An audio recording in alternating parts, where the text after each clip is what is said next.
Good morning दोस्तों, welcome to AMC classes. आज हम 25 सितंबर, 24 सितंबर, 23 सितंबर और 22 सितंबर से जुड़ी हुई जितने भी इंपॉर्टेंट करंट अफेयर हैं वो इस वीडियो में डिस्कस करेंगे। साथ ही हर करंट अफेयर जुड़ी हुई डिटेल्स इस वीडियो में बताई गई है, तो आप वीडियो को लास्ट तक जरूर देखें। साथ ही 18 सितंबर, 19 सितंबर, 20 सितंबर और 21 सितंबर के करंट अफेयर का क्विक रिवीजन भी इस वीडियो में कराया गया है। लास्ट में मेरे द्वारा इसमें क्वेश्चन पूछा गया जिसका आंसर आप कमेंट बॉक्स के माध्यम से दे सकते हैं, और वीडियो की PDF प्राप्त करने के लिए आप हमारे टेलीग्राम ग्रुप से जुड़ सकते हैं जिसकी लिंक डिस्क्रिप्शन पर दी गई है। तो चलिए हम स्टार्ट करते हैं। सबसे पहले हम 25 सितंबर, 24 सितंबर, 23 सितंबर और 22 सितंबर के करंट अफेयर के मुख्य हाईलाइट जान लेते हैं क्या हैं। तो फर्स्ट है हमारा, किस बैंक ने विकास अभय ऋण योजना को शुरू किया है। नेक्स्ट है, किसानों की समस्याएं कम करेगी पीक पाहनी मोबाइल ऐप किस राज्य ने विकसित किया है। नेक्स्ट है, किस पर्वतारोही को स्नो लेपर्ड के नाम से जाना जाता है। नेक्स्ट है, किस बैंक ने अपने ग्राहकों के लिए वीडियो KYC सुविधा की शुरुआत की है। नेक्स्ट है, कौन सा राज्य आर्टिफिशियल इंटेलिजेंस, ब्लॉकचेन और साइबर स्पेस पॉलिसी पर नीतियों बनाने वाला भारत का पहला राज्य बना है। नेक्स्ट है, DRDO ने किस नाम के high speed expendable aerial target यान का सफल उड़ान परीक्षण किया है। नेक्स्ट है, हाल ही में किस राज्य के मुख्यमंत्री ने मुख्यमंत्री किसान कल्याण योजना शुरू करने की घोषणा की है। नेक्स्ट है, हाल ही में किचन्स ऑफ ग्रेटिट्यूड नामक पुस्तक किसने लिखी है। नेक्स्ट है, किसने इसरो के लिए दुनिया का सबसे क्षमतावान कार्बन एरोजेल हाइड्रोजन स्टोरेज विकसित किया है। अब और भी कुछ हाइलाइट्स हैं वो हम जान लेते हैं क्या हैं। तो एयरबस कब तक दुनिया का पहला वाणिज्यिक हाइड्रोजन विमान लॉन्च करेगी।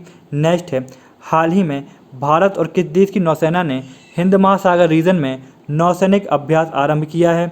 नेक्स्ट है, हाल ही में ब्रुक वाटर गोल्फ क्लब महिला चैंपियनशिप किसने जीती है। नेक्स्ट है, भारतीय कृषि अनुसंधान परिषद द्वारा शुरू की गई हैकथॉन का क्या नाम है। नेक्स्ट है, मूल रूप से महामारी रोग अधिनियम किस वर्ष में पारित किया गया था। नेक्स्ट है, वर्ष 2020 में संयुक्त राष्ट्र की किस वर्षगांठ को मनाया जा रहा है। नेक्स्ट है, हाल ही में किस राज्य में अम्मा मोबाइल राशन शॉप्स लॉन्च की गई है। नेक्स्ट है, हाल ही में किस राज्य सरकार ने पहले बायोमेडिकल पार्क की स्थापना की घोषणा की है। नेक्स्ट है, मूल रूप से विदेशी अंशदान अधिनियम किस वर्ष पारित किया गया था। नेक्स्ट है, घर तक फाइबर योजना किस राज्य की योजना है। अब चलिए हम 18 सितंबर, 19 सितंबर, 20 सितंबर और 21 सितंबर के करंट अफेयर का क्विक रिवीजन कर लेते हैं। तो फर्स्ट क्वेश्चन है हमारा, किस सोशल मीडिया कंपनी ने छोटे व्यवसायों की मदद के लिए एक नया टूल बिजनेस सूट लॉन्च किया है। तो वो है फेसबुक। नेक्स्ट है, विमान और प्रौद्योगिकी विभाग किस संगठन के साथ वैभव समिट का आयोजन करेगा। तो वो है DRDO। नेक्स्ट, कौन सा राज्य सभी प्रमुख अस्पतालों में कोविड सस्पेक्ट्स वार्ड शुरू कर रहा है। तो वो है तमिलनाडु। नेक्स्ट है, बोरो प्लस ने किस अभिनेत्री को हाइजेनिक रेंज का ब्रांड एम्बेसडर बनाया है। तो वो है जूही चावला। नेक्स्ट है, किस राज्य ने मुख्यमंत्री महिला उत्कर्ष योजना का शुभारंभ किया है। तो वो है गुजरात। नेक्स्ट है, किस राज्य ने national generic document registration system launch किया है। तो वो है जम्मू कश्मीर। नेक्स्ट है, किस राज्य ने आर्थिक स्पंदन ऋण वितरण कार्यक्रम को शुभारंभ किया है। तो वो है कर्नाटक। नेक्स्ट है, किस बैंक ने अपना घर ड्रीम्स होम लोन योजना का शुभारंभ किया है। तो वो है ICICI होम फाइनेंस ने। नेक्स्ट है, दुनिया भर के स्मार्ट शहरों में कौन सा राज्य 86वें स्थान पर है। तो वो दिल्ली। नेक्स्ट है, ऑनलाइन पोकर प्लेटफॉर्म 9stacks ने क्रिकेटर को अपना ब्रांड एम्बेसडर बनाया है। तो वो है सुरेश रैना। नेक्स्ट है, किस राज्य ने सोलन जिले में प्रधानमंत्री के जन्मदिन पर स्वच्छता कैफे का उद्घाटन किया है। तो वो है हिमाचल प्रदेश। नेक्स्ट है, किसने भारत की पहली कॉन्टैक्टलेस पेमेंट घड़ी टाइटन पे लॉन्च की है। तो वो है टाइटन SBI। नेक्स्ट है, फेमिसिनो एयरपोर्ट बना है 5 स्टार COVID-19 रेटिंग पाने वाला दुनिया का पहला एयरपोर्ट। यह किस देश में स्थित है। तो यह इटली में स्थित है। नेक्स्ट है, विश्व बैंक मानव पूंजी सूचकांक में भारत किस स्थान पर है। तो वो है 116वें स्थान पर। नेक्स्ट है, प्रधानमंत्री नरेंद्र मोदी ने किस राज्य में कोसी रेल महासेतु को वीडियो कॉन्फ्रेंसिंग के जरिए राष्ट्र को समर्पित किया है। तो वो है बिहार। नेक्स्ट है, इंडिया हैप्पीनेस रिपोर्ट 2020 में कौन सा राज्य शीर्ष पर है। तो वो है मिजोरम। नेक्स्ट है, देश द्वारा बकाया भुगतान न करने के बाद भारत की कौन सी सार्वजनिक क्षेत्र की इकाई सूडान से बाहर निकल गई है, तो वो है oil India natural gas corporation, मतलब ONGC। नेक्स्ट है 36वें राष्ट्रीय खेल मूल रूप से 2020 में कहाँ आयोजित किए जाने थे, तो वो है गोवा। नेक्स्ट है किस कंपनी ने भारत में 2025 तक 5 मिलियन बच्चों को सशक्त बनाने के लिए सामाजिक पहल सभी के लिए शिक्षा शुरू की है, तो वो है बायजूस। नेक्स्ट है भारत के पहले अनन्य निजी जेट टर्मिनल का उद्घाटन किस राज्य में किया गया है, तो ये किया गया है दिल्ली में। नेक्स्ट है विश्व बांस दिवस हर साल कब मनाया जाता है, तो ये मनाया जाता है 18 सितंबर को।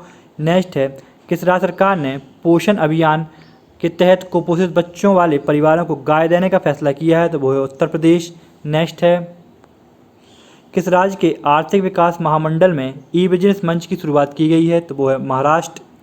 नेक्स्ट है आज़ादी फ्रीडम फेसिज्म फिक्शन शीर्षक पुस्तक किसने लिखी है, तो ये लिखी है अरुंधति रॉय ने। नेक्स्ट है किसके द्वारा एकीकृत वस्त्र पार्क योजना की शुरुआत की जा रही है, तो वो है भारत सरकार। नेक्स्ट है यूनियन कैबिनेट ने किस राज्य के लिए ऑर्बिटल रेल कॉरिडोर प्रोजेक्ट को मंजूरी दी है, तो वो है हरियाणा। नेक्स्ट है किस राज्य ने विद्युत वाहनों के लिए नई सब्सिडी योजना की घोषणा की है, तो वो है गुजरात। कल का प्रश्न और उसका उत्तर जान लेते हैं हम। तो किस राज्य सरकार ने मुख्यमंत्री महिला कल्याण योजना को शुरू किया है, तो वो राज्य सरकार है गुजरात। गुजरात सरकार ने मुख्यमंत्री महिला कल्याण योजना को शुरू किया है, मतलब ऑप्शन बी जो है वो इसमें करेक्ट है। अब चलिए हम आज का करंट अफेयर स्टार्ट करते हैं। तो फर्स्ट क्वेश्चन है हमारा, किस बैंक ने विकास अभय ऋण योजना को शुरू किया है, तो बैंक है कर्नाटक विकास ग्रामीण बैंक। कर्नाटक विकास ग्रामीण बैंक ने विकास अभय ऋण योजना को शुरू किया है, मतलब ऑप्शन डी जो है वो इसमें करेक्ट है। अब डिटेल्स जान लेते हैं इससे जुड़ी हुई क्या है। तो कर्नाटक विकास ग्रामीण बैंक ने विकास अभय ऋण योजना को शुरू किया है। कर्नाटक विकास ग्रामीण बैंक ने सूक्ष्म लघु और मध्यम उद्यम मतलब MSME आधारकर्ताओं को राहत देने के लिए विकास अभय ऋण योजना को शुरू किया है, जिनकी व्यावसायिक गतिविधियां कोविड-19 महामारी के कारण प्रभावित हुई हैं। अब चलिए हम कर्नाटक से जुड़े हुए अन्य करंट अफेयर जान लेते हैं। तो कर्नाटक में मूल्य निगरानी और संसाधन इकाई की स्थापना की घोषणा की गई है। साथ ही नोकिया कंपनी भारतीय विज्ञान संस्थान बेंगलोर में रोबोटिक्स लैब स्थापित करेगी। साथ ही मालगुडी संग्रहालय का उद्घाटन कर्नाटक राज्य में किया गया है। अब और भी कुछ करंट अफेयर हैं कर्नाटक से जुड़े हुए, तो वो जान लेते हैं हम। 18 जून को कर्नाटक में मास्क दिवस मनाया गया है। साथ ही बेंगलुरु में भारतीय विज्ञान संस्थान के centre for product design and manufacturing ने आँखों की पुतली से चलने वाले कंप्यूटर को विकसित किया है। साथ ही राज्य में लाइफ साइंसेज पार्क का शिलान्यास किया गया है और राज्य ने किसानों के लिए कास्यू इंडिया ऐप लॉन्च किया है। साथ ही कर्नाटक में ही बुखार क्लिनिक स्थापित करने की घोषणा की गई है। अब और क्या है कर्नाटक से जुड़ा हुआ, तो वो जानते हैं हम। तो कर्नाटक सरकार ने बुनकरों के लिए नेकर सम्मान योजना को शुरू किया है। साथ ही online coaching platform get set go का शुभारंभ भी कर्नाटक में किया गया है। साथ ही Aastha Mitra app, corona watch app और मेघ संदेश ऐप कर्नाटक में लॉन्च हुए हैं। साथ ही कर्नाटक के राज्यपाल हैं वजुभाई बाला, कर्नाटक के मुख्यमंत्री हैं BS येदियुरप्पा, कर्नाटक की राजधानी है बेंगलुरु और मैप में देखिए यह है कर्नाटक। नेक्स्ट, किसानों की समस्याएं कम करेगा पीक पाहनी मोबाइल ऐप किस राज्य ने विकसित किया है, तो ये किया है महाराष्ट्र राज्य ने। महाराष्ट्र राज्य द्वारा पीक पाहनी मोबाइल ऐप विकसित किया गया है, मतलब ऑप्शन डी जो है वो इसमें करेक्ट है। अब डिटेल्स क्या हैं इससे जुड़ी हुई वो जान लेते हैं हम। तो महाराष्ट्र के मुख्यमंत्री उद्धव ठाकरे ने कहा कि राज्य सरकार का पीक पाहनी मोबाइल ऐप किसानों की समस्याएं कम करेगा और उनके उत्पादों का समुचित मूल्य और बेहतर बाजार उपलब्ध कराएगा। यह ऐप टाटा ट्रस्ट ने विकसित किया है। साथ ही महाराष्ट्र से जुड़े हुए अब हम अन्य करंट अफेयर्स देख लेते हैं क्या हैं। तो फर्स्ट है हमारा, राज्य के आर्थिक विकास महामंडल ने ई बिजनेस मंच की शुरुआत की है। साथ ही महाराष्ट्र में 1 महीने का अभियान मेरा परिवार मेरी जिम्मेदारी चलाया जाएगा। और भी कुछ करंट अफेयर हैं महाराष्ट्र से जुड़े हुए, तो वो जानते हैं हम। तो महाराष्ट्र मंत्रिमंडल ने पर्यटन क्षेत्र को पुनर्जीवित करने और ग्रामीण अर्थव्यवस्था को सहायता प्रदान करने के उद्देश्य से कृषि पर्यटन नीति को मंजूरी दी है। साथ ही महाराष्ट्र में सभी सेवारत और सेवानिवृत्त सैनिकों को ग्राम पंचायत संपत्ति कर से छूट दी जाएगी। साथ ही राज्य ने ऑनलाइन कक्षाएं शुरू करने के लिए गूगल के साथ समझौता किया है और साथ ही राज्य में भारत एयर फाइबर सेवाओं का उद्घाटन किया गया है। साथ ही ट्रैफिक सिग्नल पर महिलाओं प्रतीकों का उपयोग करने वाला भारत का पहला शहर मुंबई बना है। अब चलिए महाराष्ट्र जुड़ी हुई और क्या डिटेल हैं वो देख लेते हैं हम। तो राज्य सरकार ने health service on your door step पहल शुरू की है। साथ ही महाराष्ट्र के मुख्यमंत्री हैं उद्धव ठाकरे, राज्यपाल हैं भगत सिंह कोश्यारी और महाराष्ट्र की राजधानी है मुंबई। ये देखिए मैप में ये है महाराष्ट्र। नेक्स्ट,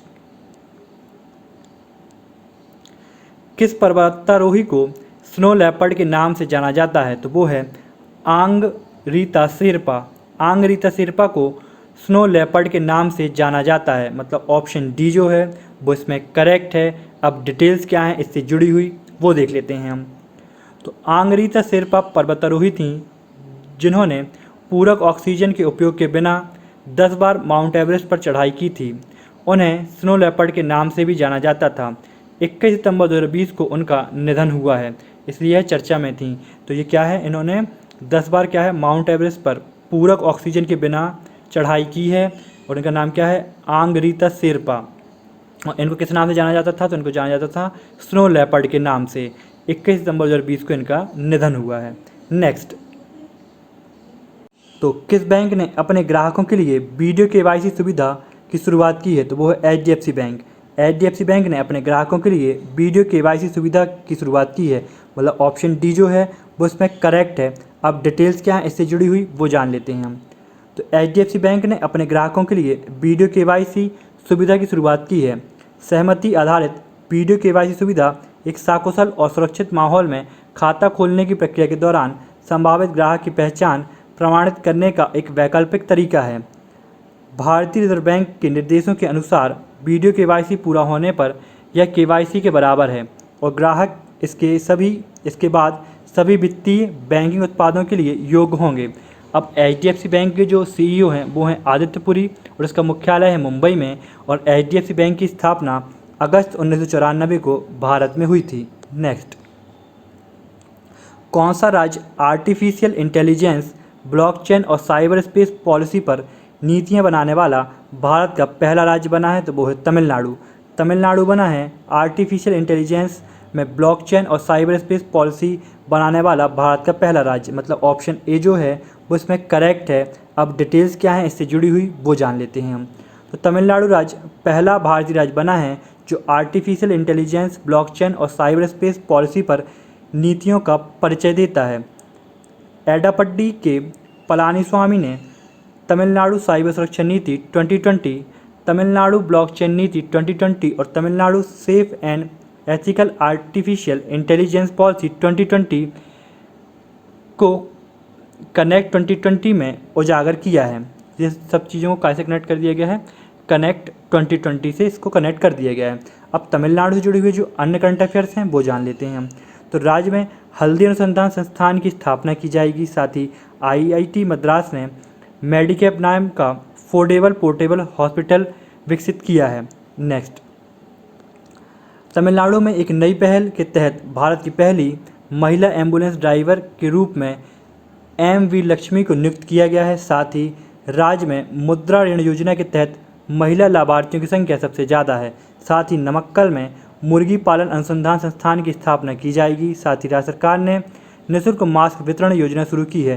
साथ ही submarine optical fibre cable link Chennai और पोर्ट ब्लेयर के बीच 2x200 गीगावाट प्रति सेकेंड की बैंडविड्थ GPS स्पीड देगा। नेक्स्ट, और क्या है तमिलनाडु जुड़ा हुआ तो वो देखते हैं हम।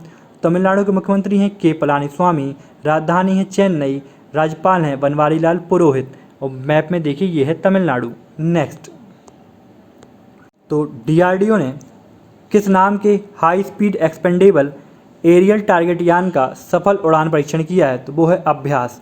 अभ्यास नाम के high speed expendable aerial target यान का सफल उड़ान परीक्षण DRDO द्वारा किया गया है, मतलब ऑप्शन बी जो है वो इसमें करेक्ट है। अब डिटेल्स जान लेते हैं इससे जुड़ी हुई क्या है। तो रक्षा अनुसंधान और विकास संगठन DRDO ने अभ्यास नाम के high speed expendable aerial target यान का सफल उड़ान परीक्षण किया है। उड़ीसा के बालेश्वर के अंतरिम परीक्षण केंद्र में किए गए इस परीक्षण के दौरान 2 परीक्षण यानों को सफलतापूर्वक उड़ाया गया, जिनका उपयोग विभिन्न मिसाइल प्रणालियों की क्षमताओं के आकलन के लिए लक्ष्य के रूप में किया जाता है। अभ्यास को वैमानिकी विकास प्रतिष्ठान DRDO द्वारा डिज़ाइन और विकसित किया गया है। एयरवाहन को ट्विन अंडरस्लैंग बूस्टर का उपयोग करके लॉन्च किया गया है। नेक्स्ट, हाल ही में किस राज्य के मुख्यमंत्री ने मुख्यमंत्री किसान कल्याण योजना शुरू करने की घोषणा की है? तो वो है मध्य प्रदेश। मध्य प्रदेश द्वारा मुख्यमंत्री किसान कल्याण योजना को शुरू करने की घोषणा की गई है, मतलब ऑप्शन डी जो है वो करेक्ट है। अब डिटेल्स क्या है इससे जुड़ी हुई वो जान लेते हैं हम।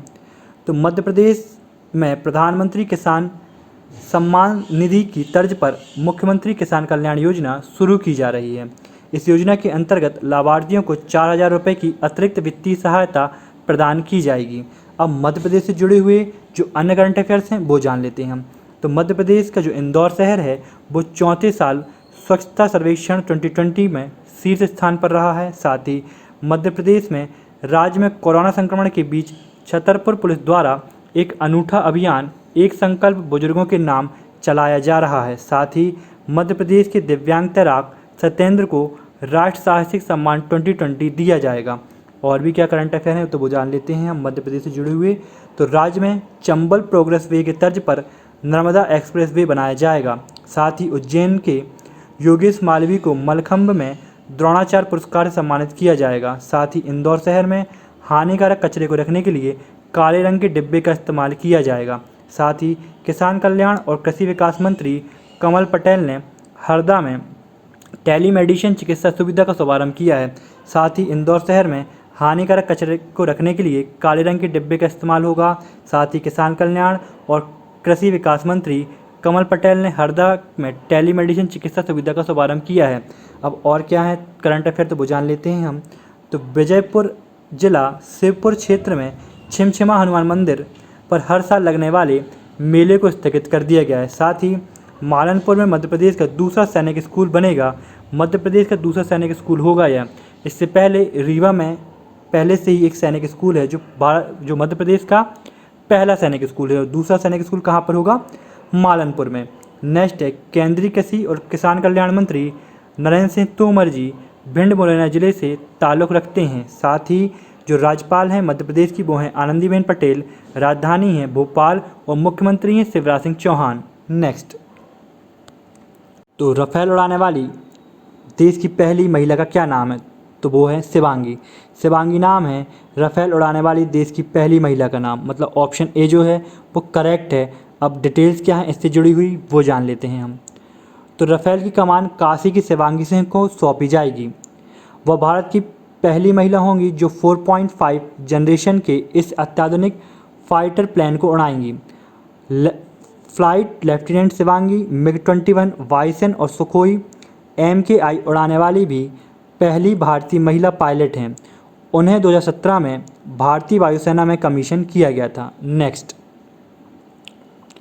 हाल ही में किचन्स ऑफ ग्रेटिट्यूड नामक पुस्तक किसने लिखी है? तो ये लिखी है विकास खन्ना ने। विकास खन्ना द्वारा किचन्स ऑफ ग्रेटिट्यूड नामक पुस्तक लिखी गई है, मतलब ऑप्शन बी जो है वो करेक्ट है। अब डिटेल्स क्या है इससे जुड़ी हुई वो जान लेते हैं। तो जाने माने सेफ विकास खन्ना ने किचन्स ऑफ ग्रेटिट्यूड टाइटल पुस्तक लिखी है, जिसमें उन्होंने अपने खाने खिलाने की पहल फीड इंडिया के बारे में लिखा है। फीड इंडिया पहल दुनिया के सबसे बड़े फूड ड्राइव में से एक है, जो भूखे लोगों को भोजन परोसने की एक पहल है।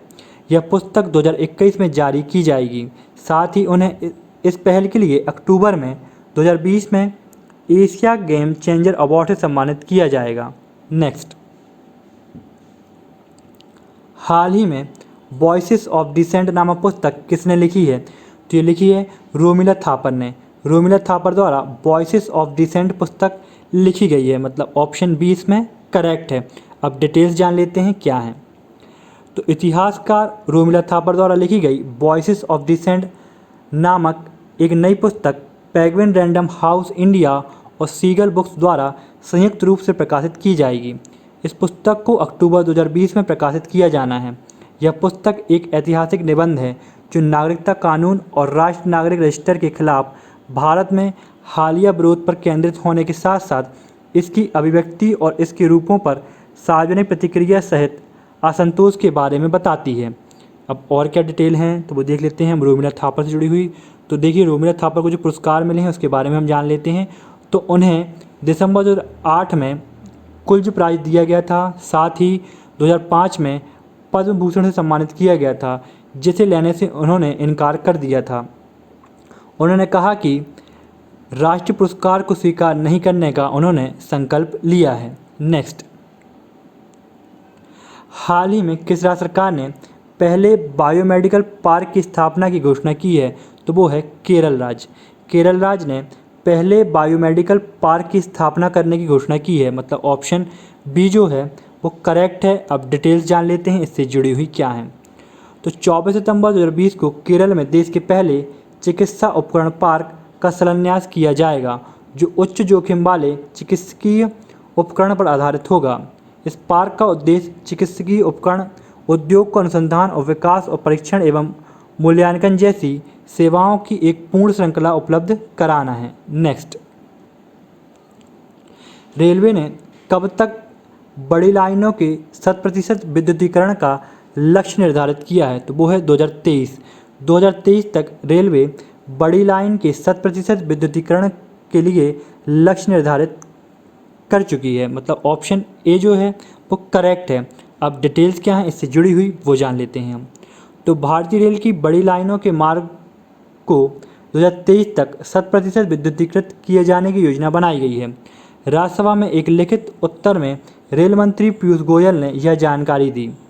इस वर्ष 1 अप्रैल तक कुल 63,631 किलोमीटर रेल मार्गों में से लगभग 63% बड़ी लाइनों का विद्युतीकरण किया जा चुका है। रेल मंत्री ने बताया कि देश में 23,765 किलोमीटर रेल लाइनों का विद्युतीकरण होना बाकी है। नेक्स्ट, हाल ही में किसने मेंस सिंगल इटालियन ओपन 2020 का खिताब जीता है तो वो है नोवाक जोकोविच। नोवाक जोकोविच ने मेंस सिंगल इटालियन ओपन 2020 का खिताब जीता है, मतलब ऑप्शन ए जो है वो करेक्ट है। अब डिटेल्स क्या है इससे जुड़ी हुई वो जान लेते हैं हम। तो विश्व के नंबर 1 नोवाक जोकोविच ने अर्जेंटीना के डियोगो शॉर्ट्समैन को 7-6, 5-3 से हराकर पुरुष एकल इटालियन ओपन खिताब और अपना 5वां समग्र रोमन खिताब जीता है। नेक्स्ट,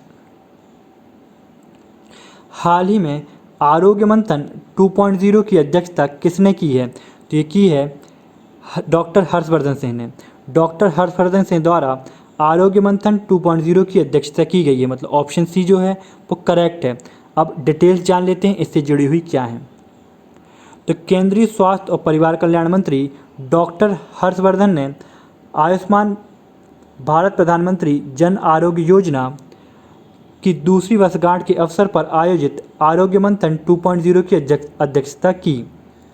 आयोजन के दौरान उन्होंने पीएम जय के कार्यान्वयन का समर्थन करने के लिए आयुष्मान भारत पीएम जय स्टार्टअप ग्रैंड चैलेंज के विजेताओं को पुरस्कार भी प्रदान किए। साथ ही केंद्रीय स्वास्थ्य मंत्री ने ABPMJ संयुक्त प्रमाणन कार्यक्रम का शुभारंभ किया। इसके अलावा ABPMJ anti fraud framework practitioners guidebook भी जारी की गई। नेक्स्ट, तो है कौन पहली बार भारतीय नौसेना के हेलीकॉप्टर स्टीम ऑब्जर्वर के पद में शामिल होने वाली 2 महिला अधिकारियों में से एक हैं तो वो है रीति सिंह। रीति सिंह हैं 2 महिला अधिकारियों में से एक, मतलब ऑप्शन बी जो है वो करेक्ट है। अब डिटेल्स जान लेते हैं इससे जुड़ी हुई क्या हैं। तो भारतीय नौसेना के इतिहास में पहली बार 2 महिला अफसरों को युद्धपोत पर तैनात किया जाएगा। इन दोनों को हेलीकॉप्टर स्टीम में ऑब्जर्वर के पद में शामिल होने के लिए चुना गया है। इन दोनों महिलाओं का नाम सब लेफ्टिनेंट कुमुदनी त्यागी और सब लेफ्टिनेंट रीति सिंह हैं। साथ ही वे फ्रंट लाइन युद्धपोतों का मुकाबला करने वाली पहली महिला होंगी। साथ ही उन्हें INS गरुड़कोच्चि में ऑब्जर्वर के रूप में स्नातक होने पर विंग्स से सम्मानित किया गया। ये अधिकारी भारतीय नौसेना और भारतीय तटरक्षक बल के समुद्री टोही और पनडुब्बी रोधी युद्धक विमानों की सेवा करेंगी। नेक्स्ट, नंदनकानन जूलॉजिकल पार्क किस राज्य में स्थित है तो यह है उड़ीसा राज्य में स्थित। तो उड़ीसा राज्य में स्थित है नंदनकानन जूलॉजिकल पार्क, मतलब ऑप्शन बी जो है वो करेक्ट है। अब डिटेल्स जान लेते हैं इससे जुड़ी हुई क्या है। तो यह उड़ीसा के भुवनेश्वर में एक चिड़ियाघर और वनस्पति उद्यान है जिसे 1960 में स्थापित किया गया था। यह भारत का पहला चिड़ियाघर है जो 2009 में वर्ल्ड एसोसिएशन ऑफ जू एंड एक्वेरियम का सदस्य बना। यह समाचार में क्यों है तो ये जान लेते हैं। तो हाल ही में उड़ीसा के नंदनकानन जूलॉजिकल पार्क में किसी भी प्रकार के जीवाणु या वायरल संक्रमण के संभावित प्रसार से लगातार 2 स्लॉथ बियर की मृत्यु का मामला सामने आया है। अब उड़ीसा से जुड़े हुए अन्य करंट अफेयर्स जान लेते हैं हम क्या हैं। तो अमा शहर नामक मोबाइल ऐप उड़ीसा राज्य सरकार द्वारा शुरू किया गया है। साथ ही उड़ीसा सरकार ने सरकारी भूमि की सुरक्षा के लिए अंतरिम प्रौद्योगिकी और कृत्रिम बुद्धिमत्ता का उपयोग करने वाला भारत का पहला राज्य बना है। अब और क्या करंट अफेयर हैं उड़ीसा से जुड़े हुए तो वो जानते हैं हम। तो राज्य के 2 गाँव को सुनामी तैयार मान्यता मिल चुकी है। साथ ही उड़ीसा सरकार ने भूमिहीन किसानों को ऋण देने के लिए बलराम योजना की शुरुआत की है। साथ ही राज्य सरकार ने अग्निशमन सेवा ऑनलाइन पोर्टल लॉन्च किया है। साथ ही उड़ीसा के मुख्यमंत्री हैं नवीन पटनायक, जिन्हें हाल ही में पेटा के द्वारा हीरो टू एनिमल्स अवार्ड से सम्मानित किया गया है। साथ ही उड़ीसा के राज्यपाल गणेशी लाल हैं। भारत का सबसे लंबा बांध हीराकुंड बांध उड़ीसा की महानदी पर बना हुआ है। साथ ही राज्य सरकार ने मधुबाबू पेंशन योजना के तहत ट्रांसजेंडर समुदाय को शामिल करने की घोषणा की है। अब और क्या है डिटेल तो वो जान लेते हैं हम उड़ीसा से जुड़ी हुई। तो उड़ीसा की राजधानी है भुवनेश्वर, राज्यपाल हैं गणेशी लाल, मुख्यमंत्री हैं नवीन पटनायक। मैप में ये है देखिए उड़ीसा। नेक्स्ट, मूल रूप से विदेशी अंशदान अधिनियम किस वर्ष पारित किया गया था? तो ये पारित किया गया था 2010 में। 2010 में पारित किया गया था विदेशी अंशदान अधिनियम, मतलब ऑप्शन बी जो है वो करेक्ट है। अब डिटेल्स क्या है इससे जुड़ी हुई वो जान लेते हैं हम। तो 21 सितंबर को विदेशी अंशदान संशोधन विधेयक 2020 को लोकसभा से पारित किया गया। यह भारत में विदेशी अंशदान को प्राप्ति को नियंत्रित करने वाले कानून में कई बड़े बदलाव का प्रस्ताव करता है। इसने विदेशी अंशदान अधिनियम 2010 में संशोधन किया जो व्यक्तियों, संगठनों और कंपनियों द्वारा विदेशी योगदान की स्वीकृति और उपयोग को नियंत्रित करता है। यह संशोधन अधिनियम एक गैर सरकारी संगठन या विदेशी दान प्राप्त करने वाले संगठन के सभी पदाधिकारियों के पंजीकरण के लिए आधार एक अनिवार्य पहचान दस्तावेज बनाता है। नेक्स्ट, वर्ष 2020 में संयुक्त राष्ट्र की किस वर्षगांठ को मनाया जा रहा है? तो वो है 75वीं वर्षगांठ। 75वीं वर्षगांठ को मनाया जा रहा है वर्ष 2020 में संयुक्त राष्ट्र की, मतलब ऑप्शन ए जो है वो करेक्ट है। अब डिटेल्स जान लेते हैं इससे जुड़ी हुई क्या है। तो 2020 में संयुक्त राष्ट्र की 75वीं वर्षगांठ बनाई जाएगी। संयुक्त राष्ट्र महासभा की एक बैठक में 21 सितंबर 2020 को यह वर्चुअल आयोजित की गई थी। इसने the future we want, the UN we need, reforming our collective commitment and multi terrorism शीर्षक से एक घोषणा पत्र जारी किया। वर्ष 2020 में संयुक्त राष्ट्र की 75वीं वर्षगांठ है। संयुक्त राष्ट्र की स्थापना 24 अक्टूबर 1945 को की गई थी। नेक्स्ट, मूल रूप से महामारी रोग अधिनियम किस वर्ष पारित किया गया था? तो ये पारित किया गया था 1897 को। तो 1897 को महामारी रोग अधिनियम पारित किया गया था, मतलब ऑप्शन सी जो है वो करेक्ट है। अब डिटेल्स जान लेते हैं इससे जुड़ी हुई क्या है। तो महामारी रोग विधेयक 2020 को 22 सितंबर 2020 को लोकसभा में पारित किया गया। इस विधेयक के द्वारा उस अध्यादेश को प्रतिस्थापित किया जाएगा जिसे 22 अप्रैल को भारत सरकार द्वारा जारी किया गया था। इस संशोधन के द्वारा कोविड-19 रोगियों का उपचार करने वाले स्वास्थ्य कर्मचारियों के साथ हिंसा और गैर जमानती अपराध बनाया गया है। इसके तहत अपराधी के लिए जुर्माने और 7 साल तक की जेल का प्रावधान इसमें किया गया है। नेक्स्ट, तो प्रोजेक्ट शील्ड द्वारा किस राज्य के 5 जिलों में महिलाओं और बच्चों के लिए सुरक्षित और हिंसा मुक्त समुदाय बनाना है? तो वो है तमिलनाडु। तमिलनाडु राज्य द्वारा 5 जिलों में महिलाओं और बच्चों के लिए सुरक्षित और हिंसा मुक्त समुदाय बनाना है, मतलब ऑप्शन डी जो है वो करेक्ट है। अब डिटेल्स जान लेते हैं इससे जुड़ी हुई क्या है। तो प्रोजेक्ट शील्ड तमिलनाडु के 5 जिले में लॉन्च किया गया। इसका उद्देश्य महिलाओं और बच्चों के खिलाफ अपराधों का मुकाबला करना है। इस प्रोजेक्ट के तहत इन 5 जिलों में हिंसा मुक्त समुदाय का निर्माण किया जाएगा। यह कार्य इंटरनेशनल जस्टिस मिशन के साथ मिलकर किया जा रहा है। नेक्स्ट, घर तक फाइबर योजना किस राज्य की योजना है? तो घर तक फाइबर योजना बिहार राज्य की योजना है, मतलब ऑप्शन ए जो है वो करेक्ट है। अब डिटेल्स जान लेते हैं इससे जुड़ी हुई क्या है। तो प्रधानमंत्री नरेंद्र मोदी ने बिहार में 9 राजमार्ग परियोजना और ऑप्टिकल फाइबर इंटरनेट सेवाओं का शुभारंभ किया है। ऑप्टिकल फाइबर सेवाएं घर तक फाइबर योजना के तहत प्रदान की जा रही हैं। इन सेवाओं का कॉमन सर्विस सेंटर के संयुक्त प्रयासों के साथ निष्पादित किया जाना है। इस परियोजना को घर तक फाइबर योजना के तहत इलेक्ट्रॉनिक्स और सूचना प्रौद्योगिकी मंत्रालय द्वारा क्रियान्वित किया जाएगा। साथ ही यह परियोजना राज्य के 45,945 गाँव को जोड़ेगी और इस प्रकार की डिजिटल क्रांति को बिहार के कोने कोने तक पहुंचाएगी। नेक्स्ट, हाल ही में किस राज्य में अम्मा मोबाइल राशन शॉप्स लॉन्च की गई है? तो ये की गई है तमिलनाडु में। तमिलनाडु में लॉन्च की गई है अम्मा मोबाइल राशन शॉप्स, मतलब ऑप्शन ए जो है वो करेक्ट है। नेक्स्ट,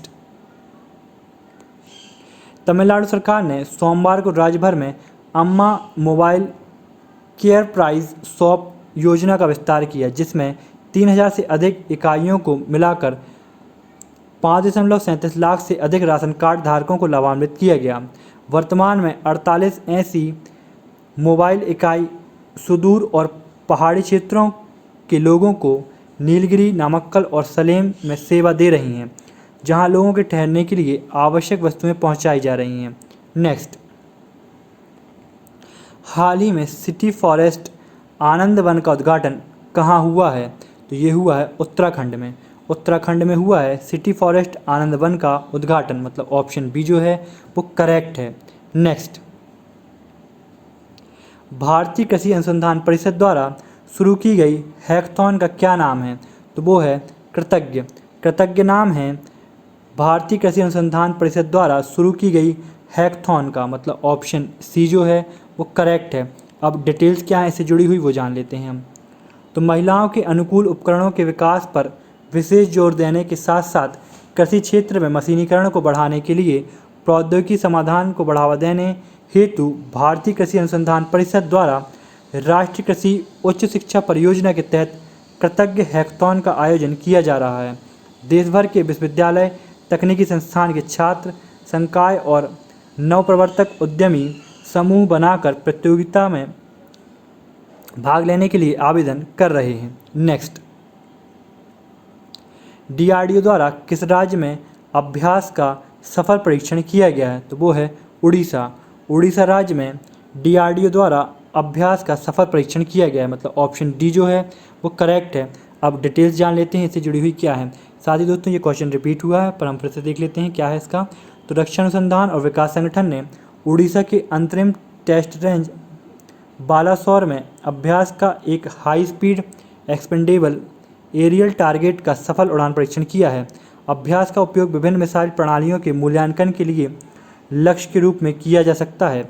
अभ्यास को DRDO के वैमानिकी विकास प्रतिष्ठान द्वारा डिज़ाइन और विकसित किया गया है। साथ ही DRDO के अध्यक्ष हैं जी सतीश रेड्डी। DRDO का मुख्यालय नई दिल्ली में है। नेक्स्ट, हाल ही में ब्रुक वाटर गोल्फ क्लब महिला चैंपियनशिप किसने जीती है?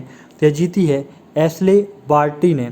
एशले बार्टी ने ब्रुक वाटर गोल्फ क्लब महिला चैंपियनशिप जीती है, मतलब ऑप्शन सी जो है वो करेक्ट है। अब डिटेल्स जान लेते हैं इससे जुड़ी हुई क्या है। तो विश्व में शीर्ष स्थान पर महिला टेनिस संघ की खिलाड़ी और पूर्व पेशेवर क्रिकेट खिलाड़ी एशले बार्टी ने अब तक ब्रुक वाटर गोल्फ क्लब महिला चैंपियनशिप जीतकर अपनी खेल सूची में एक और उपलब्धि जोड़ ली है। 24 वर्षीय ऑस्ट्रियाई जिन्होंने टेनिस में 1 वर्ष के दौरान पेशेवर क्रिकेट खेला ने महामारी के कारण US ओपन और रोलैंड गोरेस में अपने खिताब की रक्षा के लिए घर नहीं छोड़ने का फैसला किया था। नेक्स्ट, हाल ही में भारत और किस देश की नौसेना ने हिंद महासागर रीजन में नौसैनिक अभ्यास आरंभ किया है? तो वो है ऑस्ट्रेलिया। भारत और ऑस्ट्रेलिया की नौसेना ने हिंद महासागर रीजन में नौसैनिक अभ्यास आरंभ किया है? मतलब ऑप्शन डी जो है वो करेक्ट है। अब डिटेल्स जान लेते हैं इससे जुड़ी हुई क्या है। तो भारतीय नौसेना और रॉयल ऑस्ट्रेलियाई नौसेना ने के बीच पूर्वी हिंद महासागर रीजन में नौसैनिक अभ्यास आरंभ किया हो गया है। इस अभ्यास के ऑस्ट्रेलियाई की ओर से हमास होबार्ट और भारतीय नौसेना की ओर से सह्याद्री और कमुर्कपोत शामिल होंगे। पैसेज एक्सरसाइज का उद्देश्य अंतर क्षमता को बढ़ाना, तालमेल में सुधार करना और एक दूसरे के सर्वोत्तम प्रयासों को अपनाना है। तो याद रखिए जो अभ्यास किया जा रहा है उसका नाम है पैसेज एक्सरसाइज। पैसेज नियमित रूप से मित्र देशों को नौसेना की टुकड़ियों के साथ भारतीय नौसेना द्वारा एक दूसरे के बंदरगाहों पर समुद्र में किया जाने वाला अभ्यास है। नेक्स्ट, कोविड-19 की नई टेस्ट किट का क्या नाम है? तो वो है फेलुदा। फेलुदा नाम है कोविड-19 की नई टेस्ट किट का। मतलब ऑप्शन डी जो है वो करेक्ट है। अब डिटेल्स जान लेते हैं इससे जुड़ी हुई क्या है। तो the drug controller general of India ने 19 सितंबर 2020 को भारत के पहले टाटा क्रिस्पर मतलब cluster rate regulatory interspaced short palindromic repeat कोविड-19 टेस्ट के फेलुदा के कमर्शियल लॉन्च को मंजूरी दे दी है। टाटा समूह के क्रिस्पर कोविड परीक्षण को सत्यजीत रेज के प्रतिष्ठित चरित्र फेलुदा के नाम पर रखा गया है। तो याद रखिए जो ये नाम रखा गया है ये रखा गया है टाटा समूह के क्रिस्पर कोविड परीक्षण को सत्यजीत रे के प्रतिष्ठित चरित्र फेलुदा के नाम पर। नेक्स्ट, किसने इसरो के लिए दुनिया का सबसे क्षमतावान कार्बन एरोजेल हाइड्रोजन स्टोरेज विकसित किया है? तो वो है BHU। BHU द्वारा दुनिया का सबसे क्षमतावान कार्बन एरोजेल हाइड्रोजन स्टोरेज विकसित किया गया है। मतलब ऑप्शन ए जो है वो करेक्ट है। अब डिटेल्स जान लेते हैं इससे जुड़ी हुई क्या है। तो BHU ने इसरो के लिए दुनिया का सबसे क्षमतावान कार्बन एरोजेल हाइड्रोजन स्टोरेज विकसित किया है। सरल भाषा में कहें तो सबसे उन्नत फ्यूल टैंक, किंतु टैंक की शक्ल में नहीं है यह, वरन कार्बन एरोजेल के रूप में है जो रॉकेट में इस्तेमाल होने वाले ईंधन को सोख कर स्टोर करेगा। इस तकनीक से अंतरिक्ष मिशन में लंबी दूरी के रॉकेट की गति शक्ति में कई गुना वृद्धि होगी। दावा है कि इसरो के मंगल और मानव मिशन में यह तकनीक अहम भूमिका निभाएगी। BHU देश का एकमात्र हाइड्रोजन सेंटर है। तो याद रखिएगा जो BHU है वो देश का एकमात्र हाइड्रोजन सेंटर है। नेक्स्ट, एयरबस कब तक दुनिया का पहला वाणिज्यिक हाइड्रोजन विमान लॉन्च करेगी? तो ये करेगी 2035 तक। 2035 तक एयरबस दुनिया का पहला वाणिज्यिक हाइड्रोजन विमान लॉन्च करेगी। मतलब ऑप्शन डी जो है वो करेक्ट है। अब डिटेल्स क्या है इससे जुड़ी हुई वो जान लेते हैं। तो विमानन कंपनी एयरबस ने पहले शून्य उत्सर्जन वाणिज्यिक विमान के लिए 3 कॉन्सेप्ट को लॉन्च किया। उनका यह विमान 2035 तक कार्य करना शुरू करेगा। कंपनी के 3 कॉन्सेप्ट का कोड नाम जीरो के तहत पेश किया गया है। यह कॉन्सेप्ट इस प्रकार है। टर्बोफैन डिज़ाइन, इसमें 120 से 200 यात्री बैठ सकते हैं और यह 2000 से अधिक समुद्री मील की दूरी तक उड़ान भर सकता है। ब्लाइंडेड विंग बॉडी डिज़ाइन, इस विमान में 200 यात्री बैठ सकते हैं। नेक्स्ट, चलिए हम आज का प्रश्न देख लेते हैं जिसका आंसर आप कमेंट बॉक्स के माध्यम से दे सकते हैं। तो हमारा प्रश्न है, हाल ही में ITBP ने एडवेंचरस पर्यटन को बढ़ावा देने के लिए किस राज्य सरकार के साथ समझौता किया है? दोस्तों, जय हिंद, जय भारत।